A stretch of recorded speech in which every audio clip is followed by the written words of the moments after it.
Today on the newscast, we've got all the breaking details on the major conflict raging right now between Israel and terror groups in Gaza.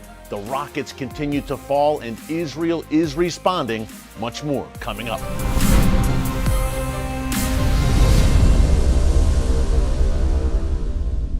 Hey folks, Erick Stakelbeck here. Welcome to the Watchman Newscast. We've got breaking news for you today, so let's get right into it. A major conflict is raging right now between Israel and the Iran-backed terror groups Hamas and Palestinian Islamic Jihad, who are operating out of Gaza. Now, as I'm coming to you right now, it's around, 11:35 a.m. Eastern Time here in the United States, and so far, close to 650 rockets have been launched from Gaza into Israel in the past 24 hours alone. That's quite a clip, folks. Now, the rockets have mainly targeted the communities in southern Israel that surround the Gaza Strip, in particular at the city of Ashkelon, which is just north of Gaza along the Mediterranean coast, has been hit very hard with hundreds of rockets. Yesterday, as a matter of fact, Monday, May 10th, we had at least 7 rockets target Jerusalem. Now, Prime Minister Netanyahu has said Jerusalem is a red line, and Israel has certainly responded forcefully with airstrikes. More on that in a minute, but let's get you up to speed right now on the situation on the ground. On my phone, over the past 24 hours, nonstop, folks, every few minutes, I am getting alerts from the Israel Defense Forces about sirens blaring across southern Israel in those communities, warning of incoming rockets. I can tell you this has been a steady clip throughout the night. Didn't get much sleep, but hey, that's why we do what we do here at the Watchman Newscast, to be watchmen on the wall, to be your eyes and ears on what's going on in the Middle East, in particular at a time like right now. So the rockets continue to come. Hamas at one point today, Tuesday, May 11th, said it launched some 130 rockets in a 5-minute span. Folks, what they are trying to do is test Israel's Iron Dome missile defense system and essentially overwhelm it with such a massive barrage of rockets that some of them are bound to get through and slip through Iron Dome. Thankfully, Iron Dome has had a very high success rate so far. Over 90% of the rockets that have been launched from Gaza into Israel have been intercepted by the Iron Dome missile defense system. But the rockets keep coming. The success rate of Iron Dome has not seemed to discourage Hamas and Palestinian Islamic Jihad. I talked about that massive barrage of Hamas rockets in a 5-minute span. I have to mention Ashkelon again, folks, because a few hours ago this morning, Ashkelon was hit by some 200 rockets in a span of 1 hour. So what we are seeing here is really massive clusters of rockets. It's not just a lone stray rocket here and there. These are coming fast and furious, and again, the goal is to overwhelm Israel's missile defense systems. What's the situation on the ground in terms of damage and casualties? This is very unpleasant to share. 2 Israeli women have been killed in these rocket strikes. Dozens more Israelis have been wounded. There have been direct hits on Israeli buildings, even cars on the street where these rockets have struck them. 2 buildings at least, very lethal and direct hits in Ashkelon. Again, Ashkelon really a main target here for these terror organizations operating out of Gaza. Now, on the flip side, in Gaza, several Palestinians killed as well, the vast majority of them Hamas operatives, as the Israel Defense Forces carry out retaliatory airstrikes against Hamas and Palestinian Islamic Jihad. Remember, folks, these terror organizations in Gaza literally use women and children as human shields. Not only that, they intentionally fire these rockets from civilian areas. And how does Israel react? Well, today alone, Israel called off airstrikes against Hamas and Islamic Jihad targets in Gaza because there was a concern over potential civilian casualties. Folks, I'd go so far to say, and I say it without hesitation, that Israel and the United States are the most humane fighting forces in the history of the world. They go to extraordinary lengths to avoid civilian casualties. but it's kind of hard sometimes when your enemy willfully and gladly, with no regard for human life whatsoever, uses women, children, the elderly, civilians as human shields. So it's a no-win situation for Israel. If they don't carry out any airstrikes, the rockets will continue.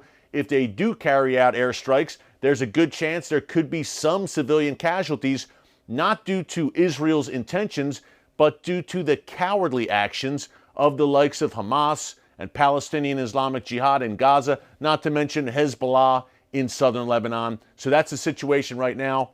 We hate to see any loss of life, but Israel has to defend its own civilians first and foremost. And as these rockets continue to fall, Israel can't just stand there and do nothing and watch Israelis be killed. So the reaction has been strong. Israel has carried out probably around 150 airstrikes right now against chiefly Hamas targets in Gaza. We're talking military targets. We're talking weapons and rocket warehouses, rocket launchers. Also, at least 2 Hamas terror tunnels have been targeted in these strikes. As we know, we've shown you here in the past on the Watchman Newscast, Hamas literally has dug tunnels beneath Gaza into southern Israel, cross-border tunnels, with the intention of popping out in an Israeli community and either killing or kidnapping Israelis, taking them back through those tunnels into Gaza. It's like something out of a horror movie. So Israel took out at least 2 of these tunnels. But I think the big news in terms of these retaliatory strikes by Israel is that at least 3 commanders for Palestinian Islamic Jihad have been killed, including the leader of Islamic Jihad's rocket unit. So you would think that that is a very big blow to the capabilities of Palestinian Islamic Jihad. Remember, Iran-backed organizations, folks, that is a key point here. The head of the snake for all of this sits in Tehran right now in the office of Supreme Leader Ayatollah Khamenei.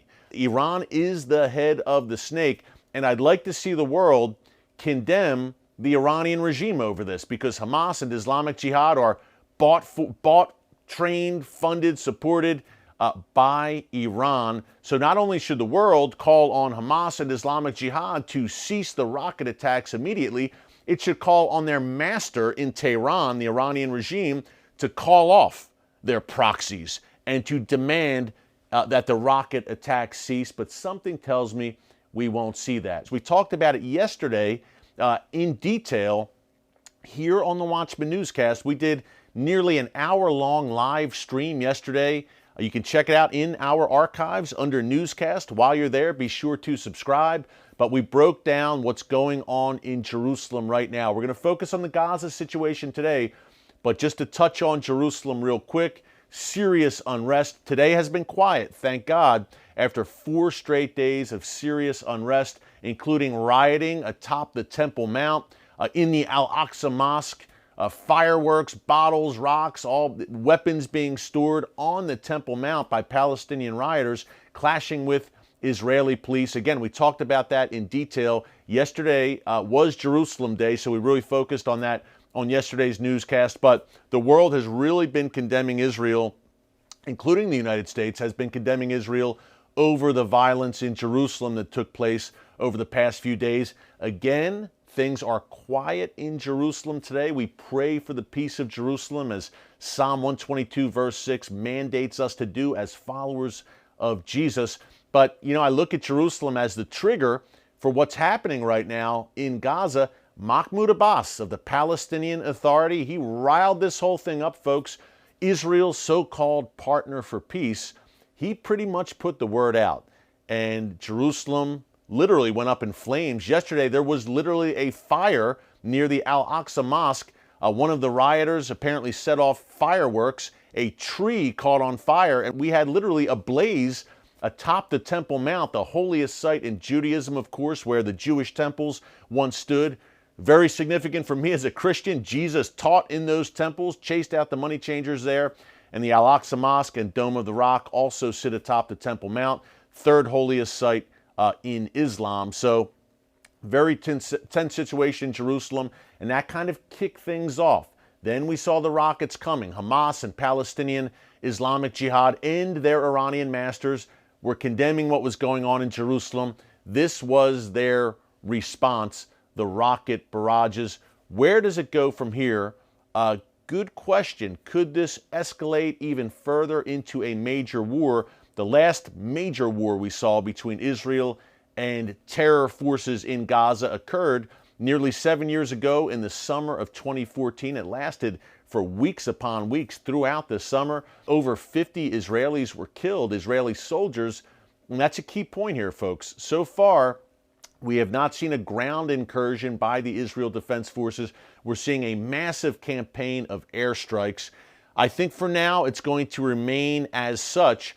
Israel is clearly using very good precision intelligence on the ground and pinpoint accuracy. They are targeting leaders in the Hamas and Islamic Jihad terror movements. As I mentioned a minute ago, at least 3 important senior Palestinian Islamic Jihad commanders have been killed, including the head of their special rocket unit. Here's what it all hinges on. What does Iran want?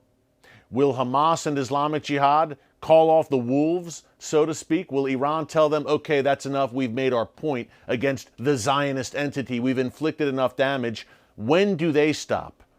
Will they stop today, tomorrow? Will they look for a ceasefire? That's usually how it goes. It's up to the terror forces in Gaza as to when this stops and as to whether it escalates. But I can tell you, as I come to you, close to 650 rockets in a 24-hour span, that's a serious uptick, number one. Number two, again, no civilized society can live like that. That's the situation Israel is facing right now.